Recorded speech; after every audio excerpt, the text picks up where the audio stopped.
Hello friends, ನಾನಿವತ್ತು ಮನೆಯಲ್ಲೇ ಅಡಿಕೆ ಪುಡಿ ಹೇಗೆ ಮಾಡಬೇಕನ್ನೋದನ್ನು ಹೇಳ್ಕೊಡ್ತಾ ಇದ್ದೀನಿ.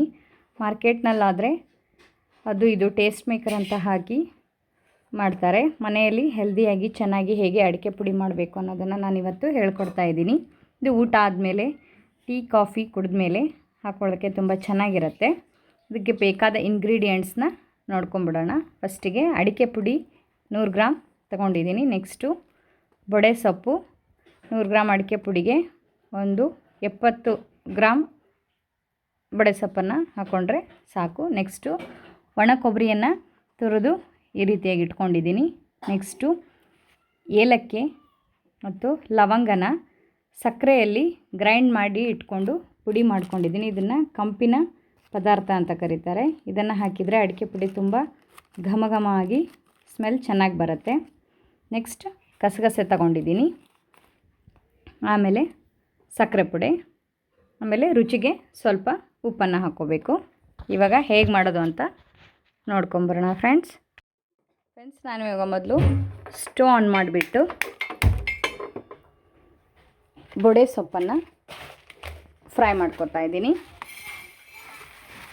ಇದು ಸೂಪರ್ ಮಾರ್ಕೆಟಲ್ಲೇ ತಂದಿರೋದ್ರಿಂದ ನೀಟಾಗಿರುತ್ತೆ, ಅಂದರೆ ಕಸ ಕಡ್ಡಿ ಏನೂ ಇರೋದಿಲ್ಲ. ಹಾಗಾಗಿ ನಾನು ಡೈರೆಕ್ಟಾಗಿ ಹಾಕೋತಾ ಇದ್ದೀನಿ. ಕಿರಾಣಿ ಅಂಗಡಿಗಳಿಂದ ತಂದರೆ ಸ್ವಲ್ಪ ಹಸನ ಮಾಡಿ ಆರಿಸ್ಬಿಟ್ಟು ಹಾಕ್ಕೊಂಡು ಈ ಥರ ಸ್ವಲ್ಪ ಕಲರ್ ಚೇಂಜ್ ಆಗೋವರೆಗೂ ಫ್ರೈ ಮಾಡ್ಕೋಬೇಕಾಗತ್ತೆ. ನೋಡಿ, ಬೊಡೆ ಸೊಪ್ಪು ಈ ಥರ ಹುರ್ಕೊಂಡಾಗ ಘಮ್ ಅಂತ ಸ್ಮೆಲ್ ಬರುತ್ತೆ ಬೊಡೆ ಸೊಪ್ಪಿಂದು.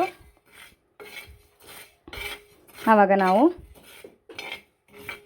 ನೋಡಿ ಕಲರ್ ಚೇಂಜ್ ಆಗ್ತಾಯಿದೆ. ಇಷ್ಟನ್ನು ಹುರ್ಕೊಂಡು ನಾವು ಇದನ್ನು ತಕ್ಕೋಬೇಕು. ಬೊಡೆ ಸೊಪ್ಪನ್ನು ಹುರ್ಕೊಂಡ ನಂತರ ಇವಾಗ ಅಡಿಕೆ ಪುಡಿಯನ್ನು ಹಾಕಿಬಿಟ್ಟು ಹುರ್ಕೋತಾ ಇದ್ದೀನಿ ಫ್ರೆಂಡ್ಸ್.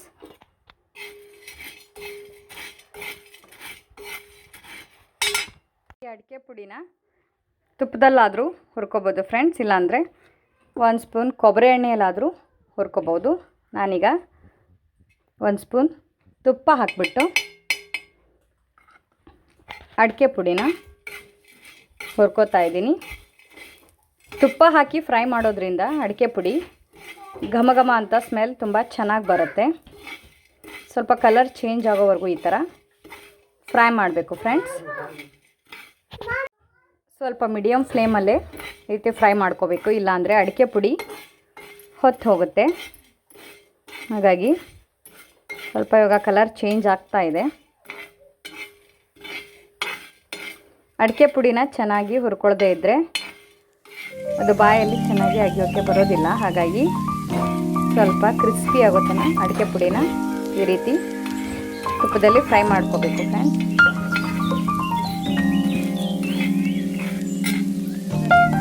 ಪೂರ್ತಿಯಾಗಿ ಫ್ರೈ ಆಗಿದೆ. ಇವಾಗ ಇದನ್ನು ಒಂದು ಪ್ಲೇಟ್ಗೆ ತಗೊಂಡ್ಬಿಡೋಣ.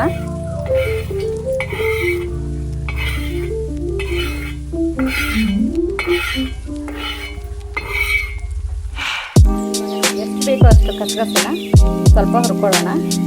ಇದು ತುಂಬ ಸಣ್ಣಗಿರೋದ್ರಿಂದ ಬೇಗ ಸೀದ್ ಹೋಗುತ್ತೆ.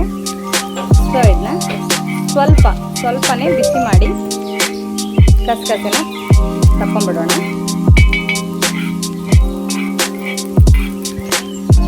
ಇಟ್ಕೊಂಡಿರುವಂತಹ ಬೊಡೆ ಸೊಪ್ಪು ಮತ್ತು ಅಡಿಕೆ ಪುಡಿ ಫುಲ್ ತಣ್ಣಗಾದ ಮೇಲೆ ನಾವು ಈ ತುರಿ ಇಟ್ಕೊಂಡಿರೋಂಥ ಕೊಬ್ಬರಿನ ಹಾಕಬೇಕು. ಬಿಸಿ ಇರುವಾಗಲೇ ಹಾಕಿದರೆ ಕೊಬ್ಬರಿ ಸ್ಮೆಲ್ ಬಂದು ಅಡಿಕೆ ಪುಡಿ ಜಾಸ್ತಿ ದಿನ ಇಟ್ಕೊಂಡು ತಿನ್ನೋಕ್ಕೆ ಬರೋದಿಲ್ಲ. ಹಾಗಾಗಿ ನಾವು ಪೂರ್ತಿ ತಣ್ಣಗಾದ ಮೇಲೆ ಕೊಬ್ಬರಿಯನ್ನು ಹಾಕಿ ಈ ಥರ ಮಿಕ್ಸ್ ಮಾಡ್ಕೋಬೇಕು. ಮಿಕ್ಸ್ ಮಾಡಿದ ನಂತರ ರುಚಿಗೆ ಸ್ವಲ್ಪ ಉಪ್ಪನ್ನು ಹಾಕ್ತಾಯಿದ್ದೀನಿ. ಸ್ವಲ್ಪ ಉಪ್ಪನ್ನು ಹಾಕಿದರೆ ಟೇಸ್ಟ್ ಬರುತ್ತೆ. ನೆಕ್ಸ್ಟು ಸ್ವಲ್ಪ ಸಕ್ಕರೆ ಪುಡಿನ ಹಾಕ್ತಾಯಿದ್ದೀನಿ. ಆಮೇಲೆ ನಾವು ಮಾಡಿಟ್ಕೊಂಡಿರೋಂಥ ಕಂಪಿನ ಪೌಡರ್, ಅಂದರೆ ಏಲಕ್ಕಿ, ಲವಂಗ, ಸಕ್ಕರೆ ಪುಡಿ ಮಿಕ್ಸ್ ಮಾಡಿ ಅದನ್ನು ಹಾಕ್ಕೊತಾ ಇದ್ದೀನಿ.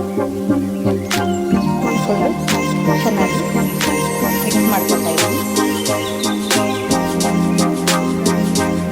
ತಗೊಂಡ್ಬಿಟ್ರೆ ಈ ರೀತಿಯಾಗಿ ಅಡಿಕೆ ಪುಡಿ ನಿಮಗೆ ಸಿಗೋದಿಲ್ಲ. ಇದು ತುಂಬ ಘಮ ಬರ್ತಾ ಇದೆ ಮತ್ತು ನ್ಯಾಚುರಲ್ ಆಗಿದೆ ಕೂಡ. ಶಾಪ್ನಲ್ಲಿ ಕಲರ್ ಬಡೆ ಸೊಪ್ಪು ಅವು ಇವು ಸುಮಾರು ಇರುತ್ತವೆ, ಅದೇನು ತೊಗೊಂಡು ಬಂದು ನಾನು ಹಾಕಿಲ್ಲ. ನ್ಯಾಚುರಲ್ ಆಗಿ ಅಡಿಕೆ ಪುಡಿನ ಮಾಡಿದ್ದೀನಿ. ಇದನ್ನು ನೀವು 1 ತಿಂಗಳು 2 ತಿಂಗಳು ಬೇಕಾದ್ರೂ ಸ್ಟೋರ್ ಮಾಡಿ ತಿನ್ಬಹುದು ಫ್ರೆಂಡ್ಸ್. ಇವಾಗ ಇದನ್ನು ಒಂದು ಕಂಟೈನರ್ನಲ್ಲಿ ಹಾಕಿ ಇಟ್ಕೋತಾ ಇದ್ದೀನಿ.